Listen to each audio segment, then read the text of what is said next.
ஏற்கனவே போன வாரம் நம்ம வகுப்புல ஒரு தடவை சொல்லியிருந்தோம். எல்லாருமே ஒரு புதுசா ஒரு நோட் எடுத்துக்கோங்க. கிங் சைஸ் நோட்டா இருந்தா ரொம்ப நல்லது.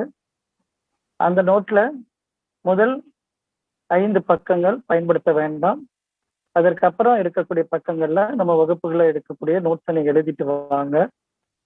முதல் 5 பக்கங்கள் நீங்க இப்பொழுது உங்களுடைய மனநிலையில என்ன மாதிரி ஃபீல் பண்றீங்க? அதாவது சிலர் கூட நான் பேசுவதற்கு விருப்பம் இல்லாம இருக்கிறேன், அல்லது என்னுடைய மனசுல பாரமா இருக்குது, அல்லது என்னுடைய நோயை பற்றிய பயம் இருக்கிறது, அல்லது வேற நான் கோபக்காரனாக இருக்கிறேன். அப்படி உங்களுடைய உணர்வுகளை நீங்க மட்டும்தான் புரிஞ்சுக்க முடியும், மற்றவங்க யாரும் புரிஞ்சுக்க முடியாது. அந்த உணர்வுகள் நிலையை நீங்க தாராளமா அந்த முதல் 5 பக்கங்கள்ல எழுதி வச்சுக்கோங்க. யாருக்கும் காமிக்கவும் வேண்டாம். இந்த 10 வாரங்கள் முடிந்ததுக்கு அப்புறம் அந்த முதல் 5 பக்கங்கள் நீங்க எழுதியதுல உங்களுக்குள்ள மாற்றங்கள் நிச்சயமாக நடக்கும் அப்படிங்கறத சொல்றோம். இதற்காக நீங்க பெரிய எந்த விஷயமும் செய்ய வேண்டாம். உங்களுடைய மனசுக்கு புரிய வைக்கிற வேலையை மட்டும்தான் செய்ய போறோம். அது புரியும் பொழுது உங்களோட மாற்றங்கள் என்ன நடக்குதுங்கிறத நீங்களே உங்களால பார்த்துக்கலாம் அப்படிங்கிற ஒரு நிச்சயத்தை இங்க கொடுக்க முடியும். அக்குபஞ்சர்ங்கிறது அப்படிதான் இருக்குது.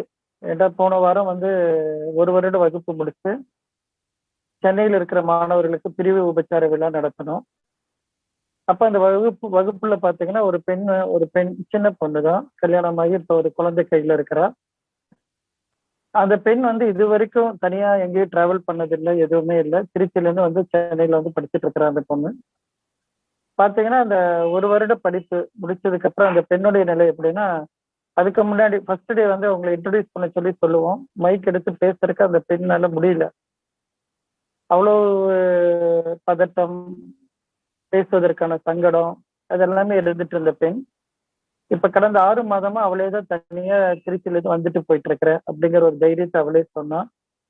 அதுக்கப்புறம் அது முன்னாடி வரைக்கும் பேசாத பெண் நேற்று பேசும்போது மைக்கு போதுமா, மைக்க கொடுமா அப்படிங்கிற அளவுக்கு பேசிட்டு இருந்தா. இந்த மாற்றங்கள் நம்ம அவங்களுக்கு தனியா ட்ரைனிங்கோ கிளாஸோ தனியா அந்த பெண்ணுக்காக எதுவுமே எடுக்கல. பொதுவா இந்த கதைகள் சொல்லும்போது சொல்லுவாங்க, ஒரு கல்லு ரோட்ல இருந்தது, அந்த கல்லு அவருக்கு இடைஞ்சலாக இருந்ததாகவும், அந்த கல்லை ஒருத்தர் எடுத்துட்டு போய் அதுல இருக்கிற அவருக்கு அந்த கல் சிலையா தெரிஞ்ச மாதிரியும், அப்புறம் அந்த சிலையை விற்க வரும்போது இந்த நபரே வாங்கின மாதிரியும் சொல்லுவாங்க. அப்ப எங்கிருந்து இவ்வளவு அருமையான சிலையை செஞ்சீங்க, இந்த கல் எங்க இருந்ததுன்னு சொன்னா உங்க வீட்டு வாசல்ல தடங்களா இருந்த கல்லு தான் நீங்க சொன்னீங்க, அந்த கல்லை தான் எடுத்துட்டு போய் அதுல தேவையில்லாத பாகங்களை செதுக்கின போது உள்ள இருந்து அந்த உருவம் வெளிப்பட்டது அப்படிங்கிற மாதிரி சொல்லுவாங்க. இது எல்லாரும் கேட்டிருப்பீங்க இந்த கதையை.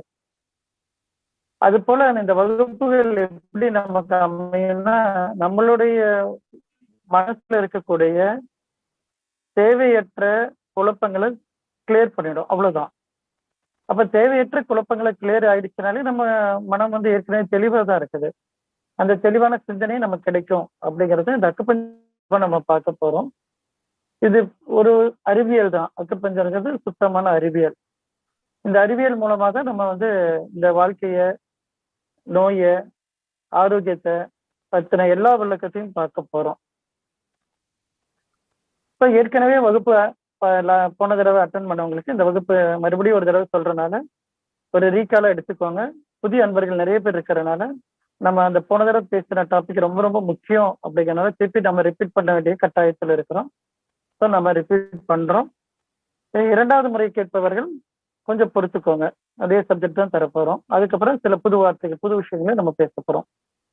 ஸோ முதல்ல இந்த பிரபஞ்சம் உருவானது எப்படி அப்படின்ட்டு அக்குபஞ்சர் தத்துவத்து வழியா பார்க்கிறோம். நிறைய மகான்கள் நிறைய விதத்துல சொல்லி இருக்கிறாங்க, அவங்கவுங்க புரிதல்ல இருந்து சொல்லி இருக்கிறாங்க. ஸோ ஒருத்தர் சொன்னது எல்லா இடத்துலயும் ஒரே மாதிரி இருக்கும்னு சொல்ல முடியாது, சில மாறுபாடுகள் இருக்கலாம். அதனால நீங்க நம்ம வேதாத்திரி ஐயா சொல்லியிருக்காருன்னா அது அவருடைய பார்வையிலிருந்து, அவருடைய கோணத்திலிருந்து அவர் கொடுத்திருக்காரு, அதுவும் உண்மைதான். அக்குபஞ்சர் பார்வையில நம்ம பேச போறது அதுவும் ஒரு விதமான உண்மைதான். சித்த மருத்துவத்து வழியா ஒரு சில விஷயங்களை பார்க்கும்போது அதுவும் உண்மைதான். எதுவுமே அதனோட பார்வையில கரெக்டா தான் இருக்கும். அதையும் போட்டு குழப்பிக்க வேண்டாம் என்று மிகவும் தாழ்மையோட கேட்டுக்கிறேன். ஸோ முதல் வார்த்தை நம்ம ஒரு பிரபஞ்சம் உருவானதாக அக்குபஞ்சர் என்ன சொல்லுது, அக்குபஞ்சர் அறிவியல் என்ன சொல்லுது அப்படி சொன்னா, ஓகே. முதல்ல வந்து இந்த யூனிவர்ஸ் எப்படி கிரியேட் ஆயிருக்கலாம் அப்படிங்கிற விஷயத்தை பத்தி ஃபர்ஸ்ட் யோசிக்கலாம். ஃபர்ஸ்ட் இந்த நம்ம யூனிவர்ஸ் ஃபர்ஸ்ட் உருவானது எப்படி சொன்னா, ஒரு நெபுலா தியரி அப்படிங்கிற ஒரு விஷயத்த சொல்லுவாங்க. நெபுலா கோட்பாடும்பாங்க, நெபுலா தியரிம்பாங்க. இது வந்து மாடர்ன் சயின்ஸ் சொன்ன ஒரு விஷயம்தான். அந்த மாடர்ன் சயின்ஸ் சொன்னது வந்து ஏற்கனவே ஒரு 8000 வருடங்களுக்கு முன்னாடி அக்குபஞ்சரோட கோட்பாடுக்கு மேட்ச் ஆனனால நம்ம அது நெபுலாங்கிற தியரியை எடுத்துக்கிறோம். இந்த நெபுலாங்கிற தியரி என்ன சொல்லுது அப்படின்னு பார்த்தா, முதல்ல இந்த பிளானட் எல்லாம் எப்படி உற்பத்தி ஆயிருக்கலாம் அப்படின்ட்டு ஒரு அனுமானத்துல சொல்றதா. ஏன்டா எல்லாமே வந்து ஒரு 500 கோடி 600 கோடி ஆண்டுகளுக்கு முன்னாடி அப்படிங்கிற விஷயத்துல இருந்து ஆரம்பிக்கிறாங்க. ஸோ யாருமே வந்து இதுக்கு ப்ரூஃபா இந்த டைம் இருந்திருக்குமா அப்படி எக்ஸாக்டா சொல்ல முடியாது. பட் இருந்தாலும் பரவாயில்ல. ஸோ ஒரு ஒரு சுமாரான தோராயமான கோடிக்கணக்கான ஆண்டுகளுக்கு முன்னாடி அப்படின்ட்டு எடுத்துக்கிட்டா, கோடிக்கணக்கான ஆண்டுகளுக்கு முன்னாடி ஒரு பெரிய நெருப்பு கோலம் அப்படின்னு சொல்லி ஒண்ணு இருந்தது அப்படிங்க சொல்றாங்க. அந்த நெருப்பு கோலம் அதுதான் நெபுலா அப்படின்னு சொல்றது. அந்த நெபுலா வந்து என்ன ஆகுது, ஒரு பர்டிகுலர் டைம்ல வெடிச்சு செதறுது. அப்படி வெடிச்சு செதறும் போது என்னன்னா, அது சின்ன சைஸ், பெரிய சைஸ். சின்ன சைஸ்னா பெரிய சைஸ்னா ஒரு 3000 கிலோமீட்டர் அப்படி எடுத்துக்கோங்களேன். டயமீட்டர்ல 3000 கிலோமீட்டர், 6000 கிலோமீட்டர், 10,000 கிலோமீட்டர், அவ்வளவு பெரிய கிலோமீட்டர் கணக்குல இருக்கக்கூடிய துண்டுகள் வெடிச்சு செதறுது அந்த கேலக்சில. இப்படி இந்த அண்டத்துல வெடிச்சு செதறினது எல்லாம் என்ன ஆச்சுன்னா, ஒரு பந்து நம்ம நார்மலா வீசும் போது பாத்தீங்கன்னா, நீங்க இப்படி த்ரோ பண்ணா கூட அந்த பந்து என்னன்னா தனக்குத்தானே ஒரு ஸ்பின் மூமெண்ட் கிரியேட் பண்ணிக்கும். வெடிச்சு செதறும் பொழுது அது ஸ்பின் மூமெண்ட் கிடைக்குது. அந்த ஸ்பின் மூமெண்ட்ல இருந்து அது வெடிச்சு வெளியே வருது. அப்படி வெளியே வரும் பொழுது அது எல்லாமே தனித்தனி கோள்களாக சுத்திட்டு இருக்கு. அதுல ஒரு கோளை பத்தி மட்டும் நம்ம எடுத்துக்கிறோம். அப்படி வெடிச்சு செதறின பாகத்துல பல கோடி ஆண்டுகள் அந்த நெருப்புத்தன்மையோடவே அது எரிஞ்சிட்டே இருக்குது.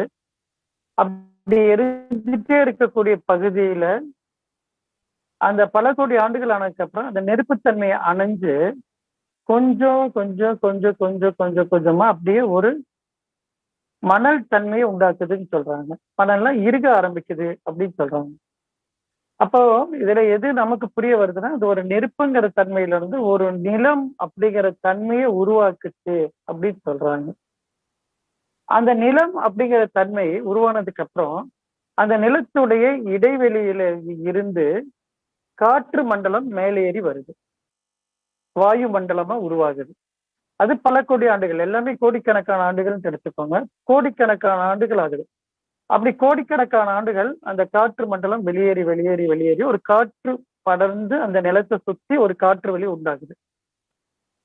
அப்ப அந்த காற்று வெளி எப்படி இருக்குன்னா, காற்று வெளிகள் பல கோடி ஆண்டுகள் அப்படியே பயணம் செய்து அந்த பல கோடி ஆண்டுகளுக்கு அப்புறம் அந்த காற்று மண்டலம் ஒன்னோட ஒண்ணு உரசுது.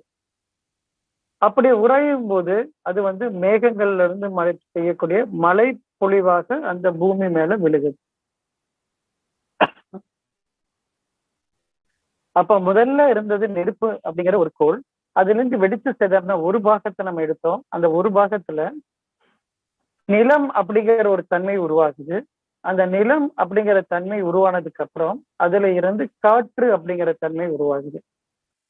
அந்த காற்றுங்கிறதுல இருந்து உரசு உராய்ந்து திருப்பி அது மேகங்களிலிருந்து என்ன வருதுன்னா நீர்த்தன்மை பொழிய ஆரம்பிக்குது. அந்த நீர் எங்க பொழியுது சொன்னா பூமி மேல பொழியுது அப்படின்ட்டு எடுத்திருக்கிறாங்க. ஸோ பூமி மேல நீர் பொழிந்ததுக்கு அப்புறம் அதுல இருந்து ஜீவராசிகள் உருவாகுது அப்படிங்கிறது. அந்த ஜீவராசியில முதல்ல வந்து புல் அப்படிங்கிறது ஜீவராசியா இருக்குது. அதாவது மரம் அப்படிங்கிற தன்மையை பத்தி பேசுவோம். அப்ப நம்ம பஞ்சபூதங்கள் அப்படின்னு நம்ம சொன்னா நம்ம ஒரு வேகமா ஒரு ஆர்டர் சொல்லுவோம். நிலம், நீர், நெருப்பு, காற்று, ஆகாயம் அப்படிங்கறத நம்ம ஸ்கூல் டேஸ்ல இருந்து பேசியிருக்கிறோம். ஸோ இங்க வந்து நம்ம என்ன பண்ணுவோம்னா இதை வந்து ஒரு பேட்டர்னா சொல்றோம். நெருப்பு, நெருப்புல இருந்து நிலம், நிலத்துல இருந்து காற்று, காற்றுல இருந்து நீர், நீர்ல இருந்து மறுபடியும் மரம் அப்படிங்கிற ஒரு சக்தி உற்பத்தி ஆகுது அப்படின்னு சொல்றோம். மரம்ங்கிறது ஆகாயம்ங்கிற சக்தி. ஏன் மரத்தை ஆகாயம் சொல்றோங்கிறது இப்ப இன்னும் கொஞ்ச நேரத்துல பாத்துக்கலாம். இப்பத்துக்கு அக்குபஞ்சர் எல்லாருமே அக்குபஞ்சரிஸ்ட் எல்லாமே வந்து ஆகாயம் அப்படி ஸ்பேஸ் அப்படிங்கிற பாட்டு வரும்போது என்ன சொல்லுவாங்க, வுட் அப்படின்னு சொல்லி சொல்லுவாங்க. ஈவன் நீங்க புக்ஸ் எல்லாம் ரெஃபர் பண்ணீங்கன்னா அந்த வுட் அப்படிங்கிற வார்த்தையை தான் பயன்படுத்தி இருப்பாங்க.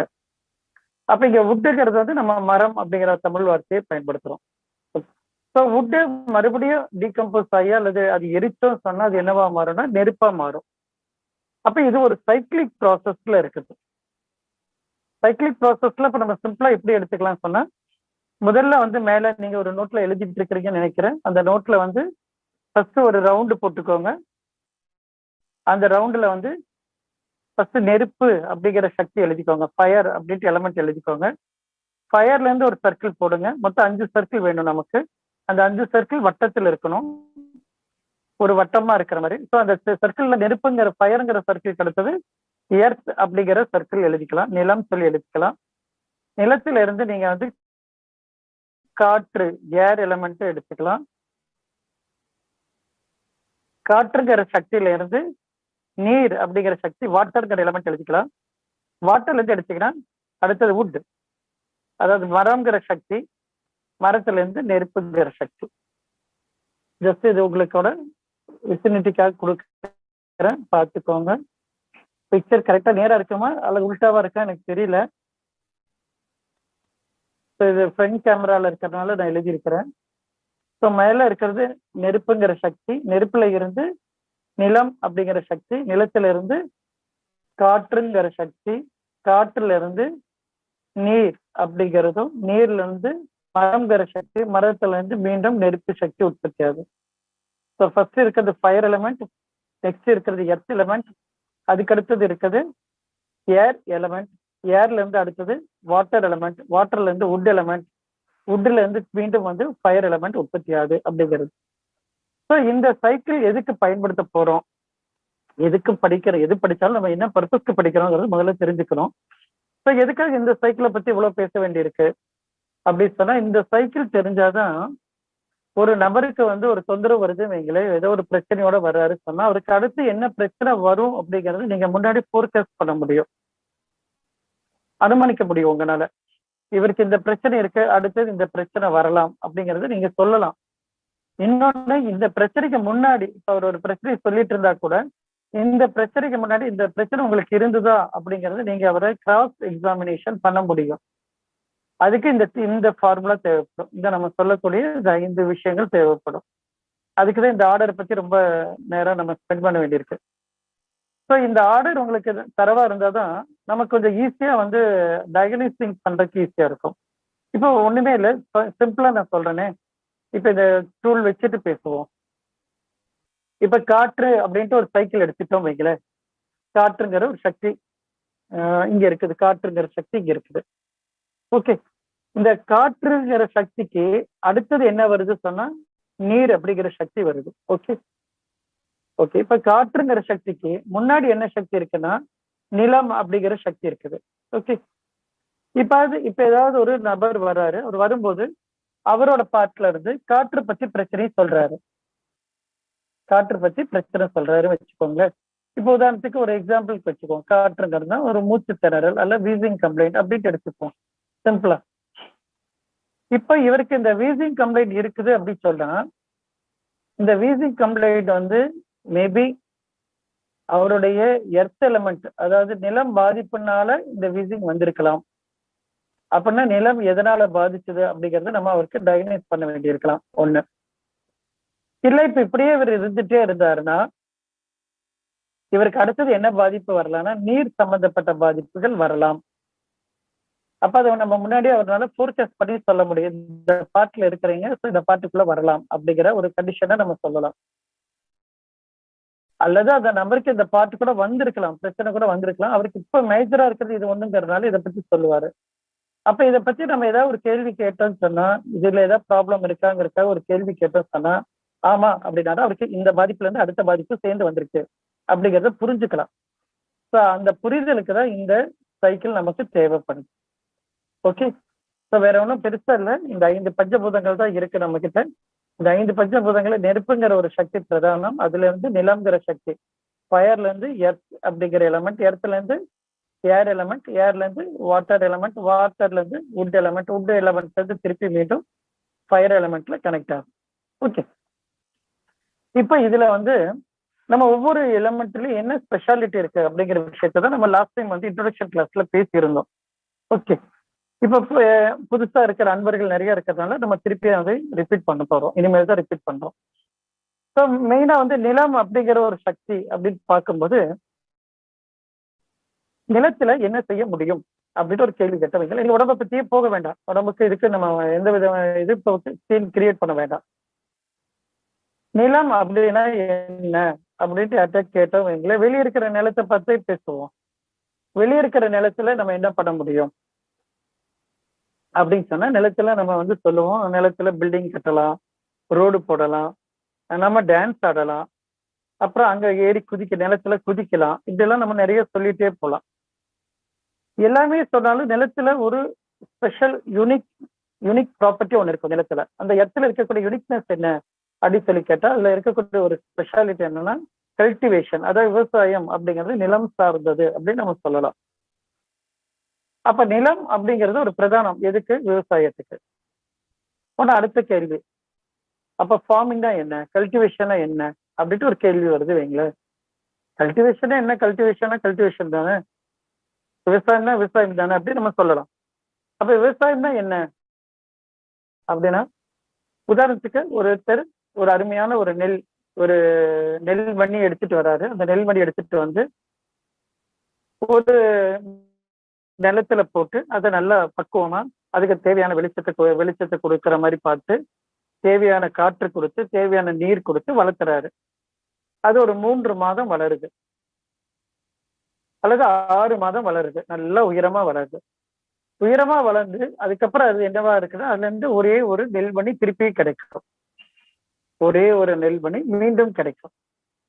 அப்படி சொன்னா அது விவசாயம் அல்லது ஃபார்மிங் அல்லது கல்டிவேஷன் அப்படிங்கிறத ஒத்துக்கோமா அப்படின்னா கண்டிப்பா ஒத்துக்க மாட்டோம். ஒருத்தர் ஒரு மாங்கொட்டைய ரொம்ப நல்ல பழமா இருக்குது, அந்த பழத்தை சாப்பிட்டதுக்கு அப்புறம் அந்த மாங்கொட்டையை பக்குவப்படுத்தி அதை கொண்டு போய் ஒரு நிலத்துல போட்டு, நிலத்துல இதே மாதிரி எல்லாமே பாதுகாப்பு கொடுக்கிறாரு. கொடுத்ததுக்கு அப்புறம் ஒரு 5 வருடங்கள் 8 வருடங்கள் கழிச்சு அந்த மரம் நல்லா பெருசா ஆயிடுச்சு. மரம் பெருசானதுக்கு அப்புறம் அதுல இருந்து ஒரே ஒரு காய்ச்சிருக்குது. அதுக்கப்புறம் அதுல காய்க்காது அப்படின்னு சொன்னா அது விவசாயம் சொல்ல முடியுமா அப்படின்னா கண்டிப்பா முடியாது. அப்போ விவசாயம் அப்படிங்கிறது என்னன்னா, ஒன்று பலதாக பெருகுதல் அல்லது பல்கி பெருகணும். பல்கி பெருகுதல்னா எப்படின்னா, அந்த மாங்கொட்டை மாமரமா வெறும் மாங்காயா மட்டும் இருக்கிறது இல்ல, அதுல இருக்கிற மா இலை நமக்கு பயன்படுது. அதுல இருக்கக்கூடிய அது என்ன சொல்றது, அந்த இருக்கிற லாக் அது வந்து நமக்கு பயன்படுது. ஒரு மரத்தை வெட்டினா கூட அது திருப்பி மாம்பலகையா பயன்படுது. அப்போ அதுல இருக்கக்கூடியது வெவ்வேறு விதங்கள்ல பயன்படுத்தணும். அப்படி பயன்படுற மாதிரி இருந்தாதான் அது ஒரு விவசாயம் நம்ம சொல்ல முடியும். அப்ப விவசாயம் சொல்லி ஒரு யூனிக்னஸ் இருக்குன்னா அதுல என்ன யூனிக்னஸ் இருக்குன்னா, பல்கி பெருகுதல். அது வெறும் அதை மட்டும் கொடுக்காது. இப்ப வெறுமனே ஒரு நெல்மணியை பதிச்சோன்னா நமக்கு என்ன கிடைக்குன்னா, அதுல இருக்கிற ஸ்ட்ரா கிடைக்குது, அதுக்கப்புறம் அதுல இருக்கிற கிரெயின்ஸ் கிடைக்குது. அந்த கிரெயின்ஸை பயன்படுத்துறோம், ஸ்ட்ராவை எடுத்து இன்னொன்னுக்கு பயன்படுத்துறோம். இப்படி மல்டிபிளா ஒரு பொருள் கிடைக்கிறது தான் விவசாயம் சொல்ல முடியும். அப்ப நிலத்துடைய ஆற்றல் நம்ம உடம்புல இருக்கா அப்படின்ட்டு ஒரு கேள்வி கேட்டோம் வைங்களேன். நம்ம உடலும் பஞ்சபூதங்களால் ஆனது அப்படிங்கிறத எல்லாரும் சொல்றோம். வெளியே இருக்கிற பிரபஞ்சமும் பஞ்சபூதங்களால் ஆனது அப்படிங்கிறோம். இப்ப மற்ற எல்லா பிளானட்லயும் இல்லாத ஒரு யூனிக்னஸ் அப்படின்னு சொல்லி கேட்டா, ஒரு தனித்தன்மை நம்ம பூமியில இருக்கா அப்படின்னா இருக்குன்னு சொல்லுவோம். ஏன் நமக்கு ரொம்ப பக்கத்துலதான் நிலா இருக்குது, அங்க இல்லாத ஒரு சில விஷயங்கள் கூட நம்ம கிட்ட தான் இருக்குது. ஏன் அதையும் தாண்டி போனா கொஞ்சம் தூரம் தள்ளி போய் செவ்வாய் கிரகத்துல ஏதாவது இருக்கான்னு பார்த்தா அங்க நம்ம கிட்ட இருக்கக்கூடிய ஒரு யூனிக்னஸ் அங்க இருக்காது. அது என்ன அந்த தனித்தன்மை அப்படி சொல்லி எடுத்துட்டீங்கன்னா, அது வந்து இந்த பஞ்சபூதங்களும் சமநிலையில இருக்கிறது தான் இந்த பூமியோட ஸ்பெஷாலிட்டி. அப்ப எங்க எல்லாம் பஞ்சபூதங்கள் சமநிலையில இருக்கோ, எங்கேன்னு அண்டர்லைன் பண்ணிக்கோங்க, சமநிலை. எங்க எல்லாம் பஞ்சபூதங்கள் சமநிலையில இருக்குதோ அங்க வந்து டெஃபினட்டா வந்து உயிர்கள் தோற்றமும் உயிர்கள் அழிவும் நடந்துகிட்டே இருக்கும். இந்த பஞ்சபூதங்கள்ல ஏதாவது ஒரு பூதம் 5 எலிமெண்ட்ல ஏதாவது ஒரு எலிமெண்ட் மிஸ்ஸிங் அப்படின்ட்டு ஏதாவது ஒரு இடத்துல இருந்ததுன்னா அங்க வந்து பஞ்சபூதம், அங்க வந்து உயிர் வாழ்க்கை சாத்தியம் கிடையாது. இப்ப மற்ற பிளானட்ல இதுதான் பிரச்சனை. இந்த பஞ்சபூதங்கள்ல ஏதாவது ஒரு பூதம் அங்க இருக்காது. அந்த பூதத்தை இன்கேஸ் நாளைக்கு மேனுவலா மனுஷங்க தயாரிச்சு கொண்டு போய் அங்க போட்டாங்க அப்படின்னா மேபி அங்கேயும் நம்ம உயிர்கள் தோன்ற ஆரம்பிக்கலாம். அதை நோக்கி ஆராய்ச்சி பண்ணிட்டு இருக்கிறாங்க மக்கள். ஓகே. அப்ப முக்கியமா நம்ம கவனிக்கிறது ஒரு விஷயம் என்னன்னா, இந்த பூமியில 5 பஞ்சபூதங்கள் சமநிலை நிக்குது. அப்படியே இருக்கக்கூடிய ஒரு பூதத்துல, நிலம்ங்கிற ஒரு பூதத்துல இந்த 5 சமநிலையான சூழ்நிலையில ஒரு பொருளை போட்டா அந்த பொருள் என்ன பண்ணுது, இந்த 5 பஞ்சபூதங்களை எடுத்து சாப்பிட்டு திருப்பி பஞ்சபூதமாவே மாறுது, உணவாவே மாறுது. அதனால இந்த உடலும் பஞ்சபூதங்களால் ஆனது அப்படி சொல்லும் போது இந்த உடலுக்கும் பஞ்சபூதங்களால் ஆன உணவு தான் தேவைப்படுது. அப்போ இந்த வெளியே இருக்கக்கூடிய நிலம் சார்ந்த விஷயத்த உடம்புக்குள்ள யார் செய்யறாங்க அப்படின்ற ஒரு கேள்வி வரும் இல்லைங்களா? அங்கதான் அக்குபஞ்சர் என்ன சொல்லுதுன்னு சொன்னா, வெளியே இருக்கக்கூடிய நிலம் சார்ந்த வேலைகளை உடம்புக்குள்ள யாரு பண்றாங்க சொன்னா, நம்ம உடல்ல இருக்கக்கூடிய மண்ணீரல் சொல்லக்கூடிய ஸ்பிளீன் அண்ட் ஸ்டொமக், மண்ணீரலும் இரைப்பை, இவங்க 2 பேரு தான் நம்ம உடம்புக்குள்ள இருக்கக்கூடிய நிலம் சார்ந்த வேலைகளை செய்யறாங்க. அது எப்படி சொல்றதெல்லாம் அப்படியே கேட்டுக்க முடியுமா? கண்டிப்பா முடியாது. அப்ப நம்ம உடம்புக்குள்ள வயிறு ஸ்டொமக்குங்கிற பாட்டுல என்ன பண்ணுது அப்படின்ட்டு எடுத்துட்டு, ஸ்டொமக்ல என்ன பண்றோம், எதை போட்டாலும் சரி, ஒருத்தர் இட்லி சாப்பிட்றாரு, ஒருத்தர் சப்பாத்தி சாப்பிட்றாரு, ஒருத்தர் தோசை சாப்பிட்றாரு, ஒருத்தர் பொங்கல் சாப்பிட்றாரு, ஒருத்தர் நல்ல சிக்கன் பிரியாணி சாப்பிட்றாரு. எது சாப்பிட்டாலும் சரி, அந்த உடம்புல போட்ட வயிற்றுல போட்ட ஒரு உணவு என்ன பண்ணுது, உடல் சில ப்ராசஸ் பண்ணி அதுக்கப்புறம் அது உங்க உடம்புக்கு தேவையான மல்டிபிள் விட்டமின்ஸாவோ, அயனாவோ, கால்சியமாவோ என்னென்ன வேணுமோ, நம்ம இன்னைக்கு லிஸ்ட்ல ஒரு 200 பேர் சொல்றோம்னா இன்னொரு 10 வருஷம் கழிச்சு அது 2000 கூட மாறலாம். அவ்வளவு விஷயங்களையும் செஞ்சுட்டு இருக்கக்கூடிய நபர் யாருன்னா நம்மளோட வயிறு தான். அப்ப வயிற்றுக்கு ஒரு விஷயம் தெரியுது, ஒரு பொருளை போட்டா மல்டிபிள் பண்ண தெரியணும். அது பண்ணிட்டு இருக்குது. சாதாரண ஒரு உளுந்து வடை போட்டா அது உளுந்து வடையில இருந்து அது ஏகப்பட்ட ப்ராடக்ட் எடுத்து ஆகணும், அது எடுக்குது. அந்த வேலையை செய்யக்கூடிய ஆற்றல் யாருக்கிட்டன்னா நிலம் சார்ந்த வயிறு, அதாவது நம்ம எர்த் எலிமெண்டோட ஓரியன்டா இருக்கக்கூடிய ஸ்டொமக் இந்த ஒர்க்கை பண்ணிட்டு இருக்கு. ஓகே. அப்புறம் அதை விட ஃபர்ஸ்ட் ஒன்று சொன்னீங்களே ஸ்பிளீன், அதுக்கு என்ன வேலை அப்படின்னா, இப்ப இந்த நிலத்துல ஒரு பொருளை போட்டா பல்கி பெருகுது அப்படின்னு சொல்லும் அப்படிங்கிற கிளாஸ்ல கேட்டுட்டு நம்ம வகுப்புக்குள்ள இருக்கக்கூடிய ஒரு நபர் என்ன பண்றாங்க, அந்த கான்செப்ட் படி ஒரு பொருளை போட்டா பல்கி பெருகும் இல்லை அப்படின்னு சொல்லிட்டு அதுல கொண்டு போய் ஒரு இறந்து போன எலியை புதைச்சு வச்சுட்டோம் வைங்கள, மண்ணில் இறந்து போன எலியை புதைச்சு வச்சுட்டோம், நிலத்துல புதைச்சு வச்சுட்டு அதுக்கு நல்ல தண்ணி ஊற்றுறோம், நல்ல சூரிய வெளிச்சப்படுது, காற்றோட்டமா வைக்கிறோம், எல்லாமே பண்றோம். எல்லாமே செய்ததுக்கு அப்புறம் ஒரு 3 மாதங்கள் அல்லது 6 மாதங்கள் கழிச்சு அந்த பூமியை தோண்டி பார்த்தா எத்தனை எலி இருக்கும் அப்படின்னு கேள்வி கேட்டா எல்லாத்துக்கும் தெரியும் அது டீகம்போஸ் ஆயிடுச்சு அப்படின்ட்டு. அப்போ ஒரு பொருளை வளர்த்தலாமா வேண்டாமா அழிக்கலாமா அப்படின்ட்டு யாரு முடிவு பண்றாங்க அப்படின்னா நம்மளோட மூளை முடிவு பண்றது கிடையாது. இந்த நிலத்துக்கு இருக்கக்கூடிய ஆற்றல், நிலத்துக்கு இருக்கிற மூளை அதை இப்ப சரிப்படுத்திக்குது. அப்போ ஒரு பொருளை நிலம் ஆக்கவும் செய்யும் அழிக்கவும் செய்யும். எதை ஆக்கம் செய்யும் எதை அழிக்க செய்யும் அப்படின்னு ஃபார்முலா எடுத்துட்டா நல்லதை ஆக்கம் செய்யும், கெட்டதை அழிக்கும், அவ்வளவுதான். தேவையில்லைன்னா அழிச்சிடும், தேவையானதை அது கண்டிப்பா உருவாக்கி கொடுக்கும். நம்ம விதைகள் எல்லாம் வாங்கும்போது பார்ப்பாங்க எல்லாமே நல்ல விதையா தான் தெரியும். ஆனா நம்ம ஒரு 200 விதை நல்ல விதையா பார்த்து போட்டா கூட ஒரு 100ல இருந்து 120 விதைகள் மட்டும்தான் அப்பாயி வெளியே வரும். அப்ப மற்ற விதைகள் எல்லாம் என்ன, அதுக்கு பயன் இல்லை அப்படின்னா அதை அழிச்சிருது. அப்ப அதே மாதிரிதான் ஒரு பொருளை அழிக்கவும் தெரியும் ஆக்கவும் தெரியும் அப்படின்னா இந்த மண்ணீரலும் அதே வேலைகளை செய்யணும். ஏன்னா அது நிலத்தோட ஹேபிட்ல இருக்குது, எர்த்தோட ஓரியன்டேஷன்ல அது இருக்குது. அப்ப எர்த்தோட பவர்ல அந்த 2 கண்டெக்ட் வச்சிருக்கிறாங்க அப்படின்னா ஆக்கவும் தெரியும் அழிக்கவும் தெரியும் அப்படின்னா யார் ஆக்குறாங்க, யார எதை ஆக்குறாங்க அப்படின்னா நம்ம உடம்புல இருக்கக்கூடிய ரத்தத்துல நம்ம எல்லாத்துக்குமே தெரியும் ஆர்பிசின்ட்டு ஒரு காம்பவுண்ட் இருக்கு, டபிள்யூபிசின்ட்டு ஒரு காம்பவுண்ட் இருக்கு.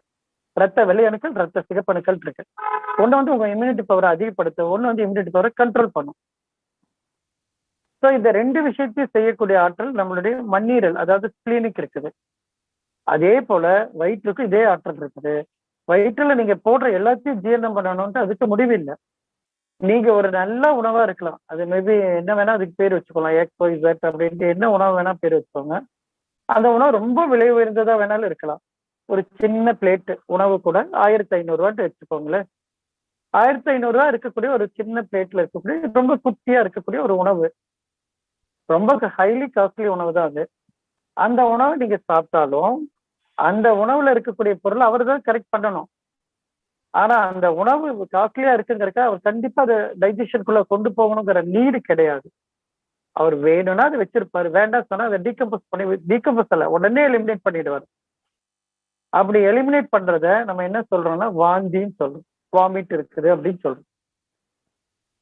அப்போ வாமிட் அப்படிங்கிறது, வாந்திங்கிறது எதனோட அடையாளம் அப்படின்னா, அந்த நேரத்துல நிலத்துல போட்ட, அதாவது வயிற்றுல போட்ட உணவு வேண்டாம் அப்படின்னு சொல்றதுதான் நிலத்துடைய ஹேபிட் அந்த டைத்துல. மேபி அடுத்த ஒரு 3 மணி நேரம் கழிச்சு அதே உணவு உடம்பு ஏத்துக்கலாம்.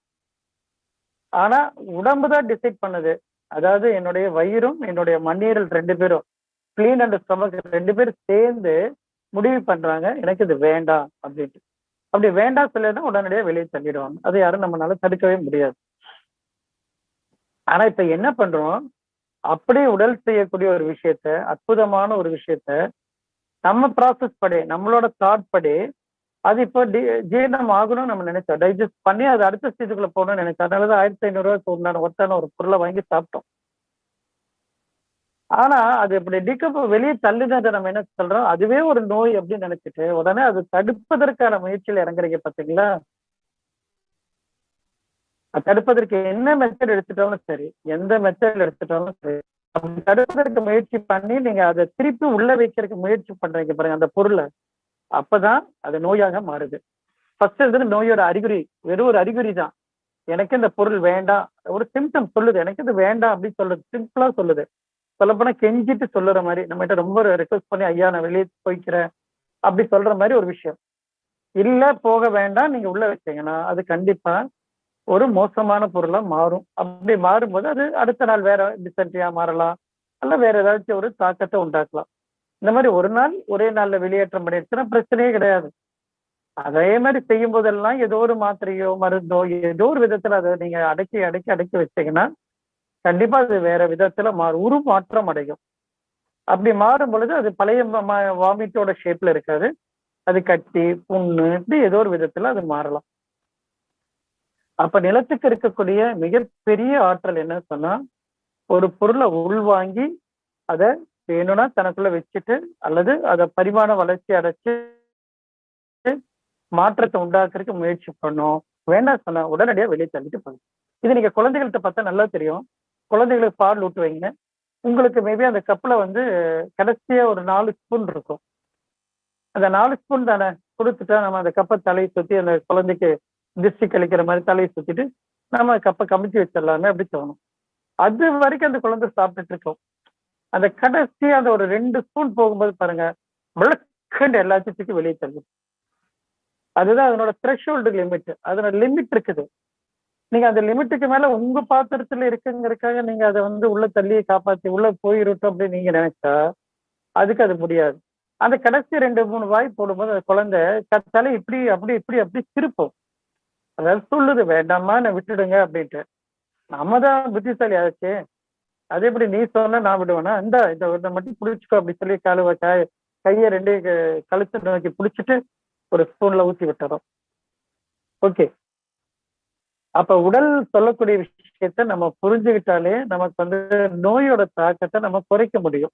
ஓகே, இது நிலத்துடைய முக்கிய ஆற்றல். அப்ப நிலத்துக்கு ஒரு விஷயம் நல்லா தெரியும். ஒரே ஒரு லைன்ல எழுதுற மாதிரி இருந்தா நிலத்துக்கு ஆக்கம் செய்ய தெரியும், அழிக்கவும் செய்ய தெரியும்.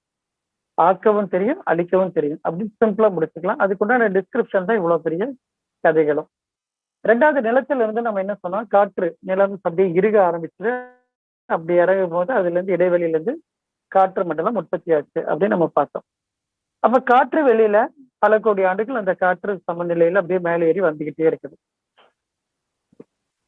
இந்த காற்று நம்ம இந்த பூமிய மூச்சு விட வைக்கிறது இந்த காற்றோட வேலைதான். பூமிக்கு மூச்சு விடணும், பூமிக்கு உயிர் இருக்குன்னு நமக்கு நல்லாவே தெரியும். இந்த பூமிக்கு உயிர் சக்தியை கொடுக்கறது இந்த காற்று தான்.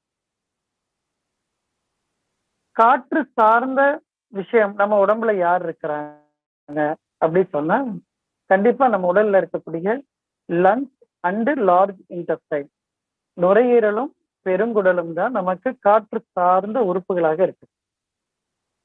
பொதுவாக குழந்தை அம்மாவோட வயிற்றில் இருக்கும்போது நீங்க ஸ்கேன் பண்ணி பார்க்கும்போது ஹார்ட் பீட் உங்களால பார்க்க முடியும். அதை வச்சுதான் நம்ம குழந்தையோட மற்ற எல்லா விஷயத்தையும் கவனிச்சுட்டே வரோம். பட் லங்ஸோட பகுதி வெறுமனே தட்டையா தான் இருக்கும். அதாவது லங்ஸோட இயக்கம் இருக்காது அப்படிங்கிறது உண்மை. அந்த லங்ஸ் முதல் காற்று வெளியே தாயோட வயிற்றுல இருந்து வெளியே வந்ததுக்கு அப்புறம் ஒரு லாங் பிரீத் எடுக்கிறாங்க. அந்த லாங் பிரீத் எடுக்கும் பொழுது அது உயிர் சக்தியா போய் உடம்புக்குள்ள போய் உட்காருது. அப்படி உயிர் சக்தியா போய் உட்கார்ந்ததுக்கு அப்புறம் தான் நம்மளுடைய லங்ஸ் வேலை செய்ய ஆரம்பிக்கும். லங்ஸ் வேலை செய்ய ஆரம்பிச்சாதான் நம்மளுடைய பெருங்குடலோட இயக்கம் ஆரம்பிக்கும்.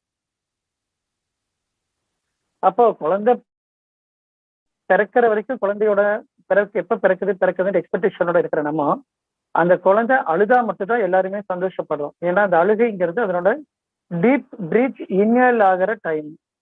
அது ஒரு லாங் பீரியட்ல இது அழுதான்னா நல்ல காற்று உள்ள போகும். காற்று நிறைய உள்ள போய் உட்காந்துருக்கும். அந்த குழந்தை ஆரோக்கியமா இருக்கும் அப்படின்ட்டு நம்மளுடைய மக்கள் தெரிஞ்சு வச்சிருந்தாங்க. அதுக்கப்புறம் தான் அந்த காற்று உள்ள போனதுக்கு அப்புறம் பெருங்குடல் இயங்க ஆரம்பிக்கும். பெருங்குடல்ல இருக்கக்கூடிய கழிவுகள் எல்லாம் வெளியே வர ஆரம்பிக்கும். அந்த கழிவு மலக்குடல் வழியா வெளியே வரும் பொழுது அது கருப்பு நிறத்தில் இருக்கும். அது கழிவுனா அது அப்போ மோஷன்ங்கிற பேர்ல நம்ம சொல்ல முடியாது. அது மோஷன், அதாவது ஆனஸ் வழியா வருது. அது வரும்போது ஏன் கருப்பு நிறத்தில் இருக்கு? அந்த கருப்பு நிறம் நீங்க வாழ்நாள்ல அதுக்கப்புறம் பார்க்க மாட்டோம். அது ஒரு மாதிரி பேஸ்ட் மாதிரி இருக்கும். ஈவன் அது தொடச்சிட்டு கூட அதை கழுவ முடியாது. அதனால முடிஞ்சளவு துணியில சுத்தி வெளியே போட்டுருவாங்க. அது தொடர்ந்து ஒரு 3-4 நாட்களுக்கு மேல அந்த கழிவு வந்துகிட்டே இருக்கும். ஏன் கருப்பா இருக்குது அப்படிங்கிறத நம்ம வரப்போற வகுப்புல பேசும்போது உங்களுக்கு நல்லா தெளிவா புரியும். இப்பத்துக்கு அது கருப்பு நிறத்தில் இருக்கு அப்படிங்கிறத மட்டும் வச்சுக்கோங்க. அப்போ அந்த நுரையீரலோட இயக்கம் ஒருத்தருக்கு 24 மணி நேரம் தேவைப்படுற ஒரு விஷயம். 24 மணி நேரம் நீங்க தூங்கினாலும் தூங்காட்டியும், சந்தோஷமா இருந்தாலும் துக்கத்துல இருந்தாலும் அழுதுட்டு இருந்தாலும் என்ன கண்டிஷன் இருந்தாலும் சரி, உங்களுக்கு காற்று சக்தி வந்துகிட்டே இருக்கணும். இப்ப யோசிச்சு பாருங்க, ஒரு உணவு வேணும் அப்படின்னா நீங்க கொஞ்சம் தூரம் நடந்து போய் சாப்பிட வேண்டியிருக்கலாம். அல்லது வீட்டுல இருந்தீங்கனாலும் டைனிங் டேபிளுக்கு வச்சு போகணும். அல்லது கிச்சனுக்கு நீங்க நடந்து போய் தான் சாப்பிட போறீங்க. ஸோ அங்க ஒரு டிஸ்டன்ஸ் இருக்கு. இல்ல வெளியே எங்கேயாச்சும் இருந்தீங்கன்னா ஹோட்டலுக்கு போனோம்னா கண்டிப்பா ஒரு 1/2 கிலோமீட்டர் அல்லது ஒரு சம் டிஸ்டன்ஸ் நீங்க டிராவல் பண்ணி போகணும். தண்ணி குடிக்கணும் அப்படின்னா கண்டிப்பா அதுக்கு சில டிஸ்டன்ஸ் நீங்க டிராவல் பண்ணி ஆகணும். ஆனா காற்றுக்கு நீங்க டிராவல் பண்ணவே வேண்டாம். நீங்க எங்க இருக்கிறீங்களோ அந்த இடத்துல உங்களுக்கு காற்று காப்பாத்திட்டே தானே இருக்குது. காற்று உங்ககிட்ட இருக்கு இல்லையா? காற்றை நீங்க தேடியே போக வேண்டாம் தானே சொல்றோம். அப்படி காற்றை நீங்க தேடி போக வேண்டாத சூழ்நிலையில் இருக்கிறோம். காற்று நிறைய இருக்குது. இன்னைக்கல்ல என்ன நீங்க பெருசானாலும் தேவையான காற்று ஏற்கனவே இங்க ரிசர்வ் பண்ணியே வச்சிருக்கிறோம். அப்ப காற்று ஒருத்தருக்கு தேவையான அளவுக்கு இருக்குதுன்னா அவருக்கே மூச்சு திணறல் வருது, ஏன் வீசிங் கம்ப்ளைண்ட் வருது அப்படின்ற ஒரு கேள்வி இருக்கு இல்லைங்களா? அப்ப காற்றுங்கிறது அங்க பிரதானம் இருக்குது. அதுல ப்ராப்ளமே கிடையாது. அதை பத்தி யாருமே யோசிக்க தேவையில்லை. ஆனா உங்க நுரையீரல்ல போதுமான சக்தி இல்லாட்டினா மட்டும்தான் அந்த காற்றை வாங்க முடியாம போகுது. அப்ப நுரையீரல்ல ப்ராப்ளமா? கிடையாது. இப்போ ஒரு 30 வயது நபர் ஒருத்தர் 30 வயது இருக்கக்கூடிய ஒரு ஆணுக்கு ஒரு தொந்தரவு சொன்னாருன்னா 30 வயது இருக்கக்கூடிய இன்னொரு நபருக்கு இருக்கக்கூடிய நுரையீரல் என்ன சைஸ் இருக்குமோ அதே சைஸ் இந்த நபருக்கு இருக்கலாம். பட் ஒரு 30 வயது நபர் நல்ல காற்றை வாங்கி நிம்மதியா இருக்காரு, இன்னொரு 30 வயது நபர் மூச்சு வாங்குதுன்னு சொல்றாரு. அப்ப ஒரு நுரையீரல்ல ப்ராப்ளம் இல்லை, நுரையீரல் சக்தி வாங்குறதுல பிரச்சனை இருக்குது. சக்தி அது ஹிடன் வேர்டு. சக்தியை நீங்க கண்ணால கடைசி வரைக்கும் பார்க்க முடியாது, உணர முடியும். எனக்கு சக்தி இருக்கா? இருக்கிற. சக்தி இல்லையா? இல்லை அப்படின்னு நம்ம சொல்ல முடியும். அப்ப அந்த நுரையீரல்ங்கிறது உறுப்புல அந்த சக்தி இருந்தா மட்டும்தான் அவரால் மூச்சு காற்றை சுவாசிக்க முடியும், மூச்சை ஈஸியா வெளியே விட முடியும், மூச்சை ஈஸியா உள்ள இழுக்க முடியும். அப்ப அந்த சக்தி கொடுக்கக்கூடிய மருத்துவம் தான் அக்குபஞ்சர் மருத்துவமா இருக்கு. அக்குபஞ்சர் புள்ளியே நீங்க கடைசி வரைக்கும் கண்ணால பார்க்க முடியாது, உங்களுடைய நேக்கட் ஐல நீங்க கண்டிப்பா பார்க்க முடியாது. பட் அதுல தூண்டுவதன் மூலமாக, அந்த புள்ளியை தொடுவதன் மூலமாக கண்டிப்பாக நுரையீரலுக்கு உங்களால சக்தி கொடுக்க வைக்க முடியும். அப்படி நுரையீரல் சக்தி வந்தா நுரையீரல் தன்னோட பிரச்சனைகளை தானே சரி பண்ணிக்கும். ஏன்னா நம்ம ஆர்கன் எல்லாமே பயோ ஆர்கன் தான். நம்ம பயோ பாடியில தான் இருக்கிறோம். பயோ மெக்கானிசத்துல தான் நம்ம வாழ்ந்துட்டு இருக்கிறோம். ஸோ அதுக்கு எனர்ஜி மட்டும் கிடைச்சிட்டா அது வேலை செய்ய ஆரம்பிச்சிடும். எனர்ஜி இல்லைன்னு சொன்னா வேலை செய்யறது லேட் ஆகும். ஓகே. அப்ப இந்த 24 மணி நேரமும் நம்ம உடலுக்கு தேவையான காற்று சக்தியை வாங்கி உடல் முழுக்க பரப்புற வேலையை யார் பண்றாங்கன்னா 2 பேர் பண்றாங்க. நுரையீரலும் பண்றாங்க, பெருங்குடலும் பண்றாங்க அப்படின்ட்டு இந்த அக்குபஞ்சர் அறிவியல் சொல்லுது. Purely it's science. நுரையீரலுக்கும் பெருங்குடலுக்கு தொடர்பு இருக்கா? நேரடியான தொடர்பு இருக்கா? கண்டிப்பா தொடர்பு நேரடியா கிடையாது. சக்தி மாற்றம் நடக்கும். சக்தி அங்கிருந்து இங்க ஷிஃப்ட் ஆகும். அதை கண்ணில் பார்க்க முடியாது. நம்ம சிடி ஸ்கேன்லயோ எம்ஆர்ஐ ஸ்கேன்லயோ பார்த்தா கண்டுபிடிச்சிடலாமான்னு கண்டிப்பா முடியாது. ஏன்னா நம்ம இன்னும் அந்த சக்தியை பார்க்குற அளவுக்கு நம்ம கிட்ட வந்து எக்யூப்மெண்ட்ஸ் இன்னும் டெவலப் ஆகல. ஒருவேளை இன்னொரு 400 ஆண்டுகளுக்கு அப்புறம் இந்த சக்தி நிலையை எங்களால பார்க்க முடியும் சொன்னா மேபி இதை வந்து நம்மளால ஒரு மிஷின் மூலமா கூட பார்க்க முடியும். ஸோ காற்று சக்திக்கு வந்து 24 மணி நேரம் தேவை. அந்த 24 மணி நேரம் தேவையான காற்றை வாங்கி பயன்படுத்துறவங்க யாரு சொன்னா நம்மளுடைய நுரையீரல், லங்ஸ் அண்ட் லார்ஜ் இன்டெஸ்டைன் சொல்லக்கூடிய பெருங்குடல். நுரையீரலும் பெருங்குடலும் இந்த வேலையை செய்யறாங்க. அதுக்கு அடுத்தது நீர். மிகவும் எல்லா மூலகமும் சொல்லும் போது ரொம்ப ரொம்ப முக்கியம்தான் சொல்லுவோம். என்கிட்ட இருக்கிறது 5 பஞ்சபூதங்கள் தான். இந்த 5 பஞ்சபூதங்களை எதையும் விட்டு தர முடியாது. ஸோ எல்லா மூலத்தை பற்றி பேசும்போது அதனோட ஸ்பெஷாலிட்டியை பேசிதான் ஆகணும். ஸோ நீர் அப்படிங்கிற சக்தி எடுத்துக்கிட்டா நீருக்கு என்ன ஆற்றல் உண்டு அப்படின்னு நம்ம வெளியே இருந்து பார்த்தா வெளியே தான் பார்க்கணும். அதுதான் ஈஸி நமக்கு. நீர் அப்படிங்கிற சக்தி என்ன செய்யும் அப்படின்னா அதை வந்து அவை அம்மையை தான் நமக்கு ரொம்ப சுலபமா சொல்லியிருக்கிறாங்க. நீர் இன்றி அமையாது உலகு. இதை விட சிம்பிளான ஃபார்முலா எதுவுமே இருக்கிறதுக்கு வாய்ப்பு இல்லை. நீர் உலகம் அப்படின்ட்டு அமைஞ்சா அங்க நீர் இருக்கணும்ப்பா. அப்படி இருந்தாதான் உலகம் அப்படின்ட்டாங்க. அது என்னப்பா அவ்வளவு பவர்ஃபுல்லானதா நீர் அப்படின்னா, உண்மையாலும் செழுமையா இருக்குது இல்லை அப்படிங்கிறத தீர்மானிக்கிறதே நீர் தான். பொதுவாகவே நிறைய விஷயங்களை நீரோட நீங்க சேர்த்து பேச முடியும். ஈவன் ஒருத்தரோட மனநிலைக்கும் நீருக்கும் நிறைய தொடர்பு இருக்குது. நீர் எங்க தேங்கி இருந்தாலும் நீங்க போய் அமைதியா உட்காந்து பாருங்க. உங்களை அறியாமையே என்னமோ ஒரு உடல் குளிர்ச்சி தன்மை அடையிறது நீங்க பார்க்கலாம். அதே மாதிரி நீருக்கு வந்து எப்பவுமே ஏதோ ஒரு விஷயத்த செஞ்சுக்கிட்டே இருக்கணுங்கிற ஒரு ஆசை நீருக்கு இருக்குது. நமக்கு இருக்கோ இல்லையா, நீருக்கே இருக்குது. ஏன்னா எல்லாமே உயிரோட இருக்கிறவங்க தானே. யாருமே வந்து சும்மா இருக்கிறவங்க கிடையாது. பூமிக்கு உயிர் இருக்கு, காற்றுக்கு உயிர் இருக்குது, நீருக்கு உயிர் இருக்குது. காற்று யோசிச்சு பாருங்க, எத்தனை ஜீவராசிகள் உற்பத்தியாவது அத்தனை பேர்த்திட்டு போய் ஒட்டிக்க பாக்குது. ஏன்னா அதை விட அதுக்கு மனசு இல்லை நம்மளை விடுறக்கு. அதனால எப்படியாச்சும் உள்ள போது நான் போய் ஒரு இடத்துல உட்காந்துக்கிறப்பா அப்படின்னு தேடி வந்து நம்ம கிட்ட உட்காந்துக்குது.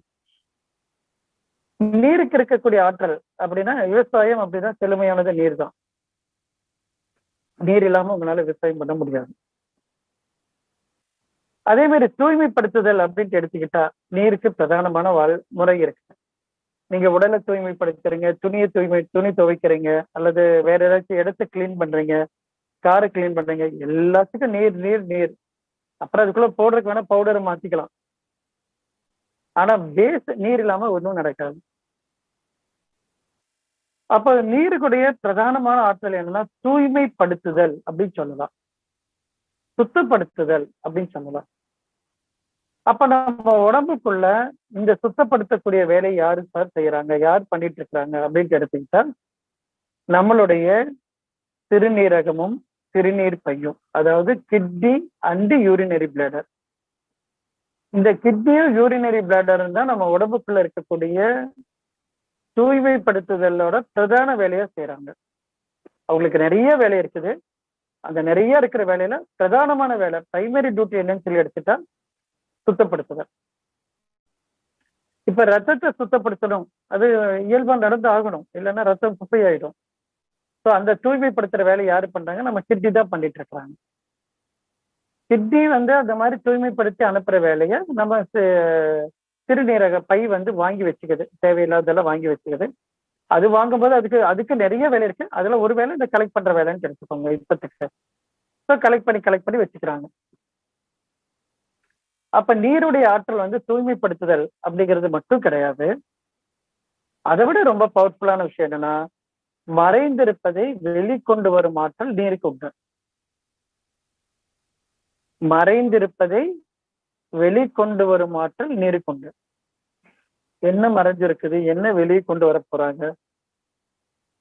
கிட்னி என்ன மறைஞ்சிருக்கா? கிட்னி நீங்க ஸ்கேன் பண்ணி பார்த்துடலாம். கிட்னி எங்க இருக்குது, என்ன ஷேப்ல இருக்கு, என்ன சைஸ்ல இருக்கு, வீங்கி இருக்கா, சுருங்கி இருக்கா, அதெல்லாம் உங்களால பார்க்க முடியும். அப்ப அது மறைஞ்சிருக்கிறது கிடையாது. வேற என்ன மறைஞ்சிருக்க போகுது அப்படின்னா, ஏற்கனவே சொன்ன அதே எக்ஸாம்பிள் தான் இப்பவும் சொல்றேன். நம்ம ஒரு லாங் டிஸ்டன்ஸ் டிராவல் பண்றோம். டெய்லியும் வந்து ஒரு இடத்துல இருந்து இன்னொரு இடத்துக்கு போயிட்டு இருக்கிறோம். அரௌண்ட் ஒரு 10 கிலோமீட்டர் டிஸ்டன்ஸ் நம்ம வண்டியில போய் வந்துட்டு இருக்கிறோம்னு வச்சுக்குவோம். கற்பனை பண்ணிக்கோங்க.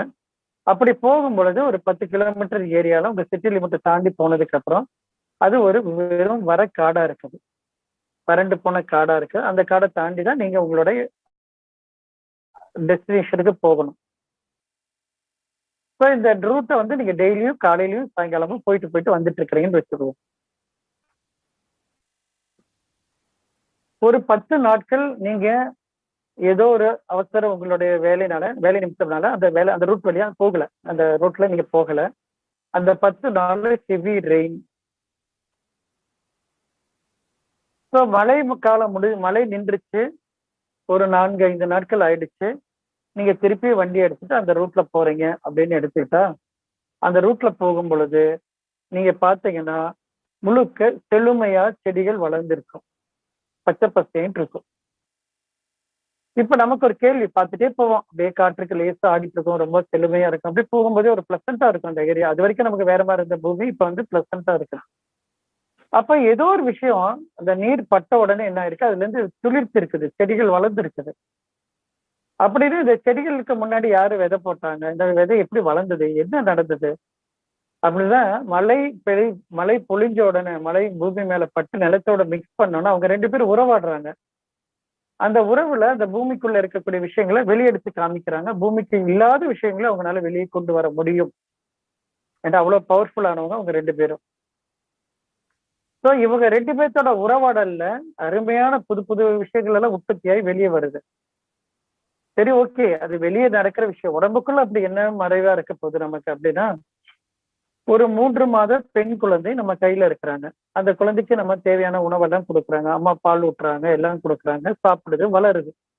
அந்த குழந்தை 3 வருடம் ஆயிடுச்சு. 3.5 வருஷம் ஆனோன்னா அந்த குழந்தைக்கு போய் நம்ம ஒரு பள்ளிக்கூடத்துல சேர்த்துறோம். ஸ்கூல்ல சேர்த்து அந்த குழந்தைய படிக்க ட்ரை பண்ண வைக்கிறோம். படிக்கிறாங்க. அந்த குழந்தை படிக்குது. இப்ப அந்த குழந்தைக்கு 13 வருஷம் ஆயிடுச்சு. இப்ப அந்த குழந்தைக்கு என்ன வேணும்னா திருப்பி இதே மாதிரி உணவு வேணும். அதுக்கப்புறம் ஸ்கூல் எஜுகேஷன் போயிட்டு இருக்கு. அப்படி எல்லாம் பண்ணிட்டு இருக்கிறோம்.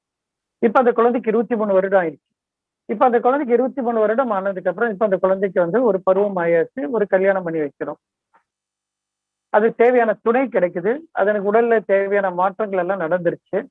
இப்ப அந்த குழந்தைகிட்ட இருந்து 23 வயதான குழந்தைகிட்ட இருந்து அடுத்தது என்ன எதிர்பார்ப்போம் சொன்னா, ஒரு இன்னொரு குழந்தையை ஈன்று கொடுக்கணும், பெற்றுக் கொடுக்கணும் நம்ம எதிர்பார்க்கிறோம்.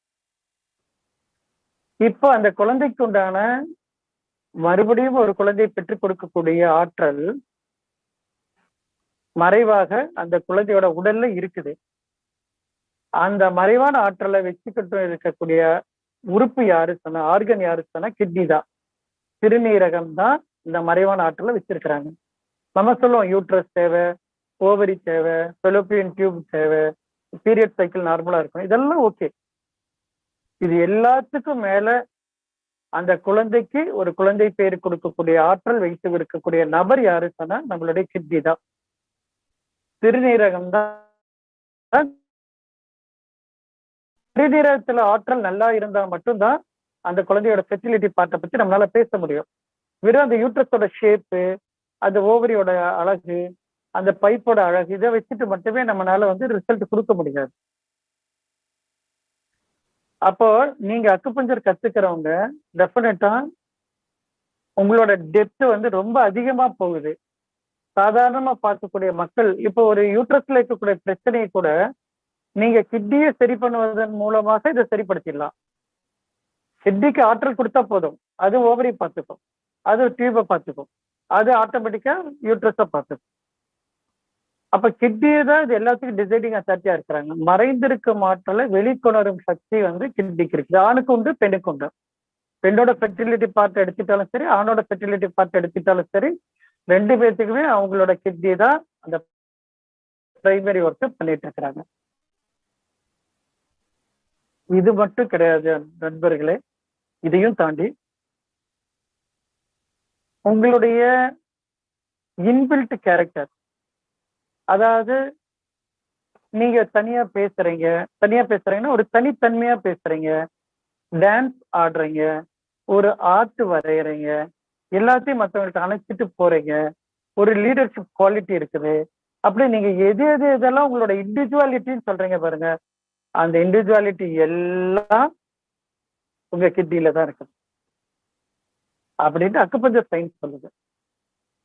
ஸோ கிட்னியோட சக்தி உங்களோட ஒரு ஸ்பெஷாலிட்டியை வெளியே கொண்டு வந்து கொடுத்துரும். அவ்வளோ ஆற்றல் மிக்கவர் தான் நம்ம கிட்னி. ஓகே, ஸோ சாதாரணமா நம்ம கிட்னி அப்படின்னா வெறும் ஏதோ ரத்தத்தை சுத்தப்படுத்துறது மட்டும் அவரோட வேலை அப்படின்னு நினைச்சிட்டு இருக்க வேண்டாம்.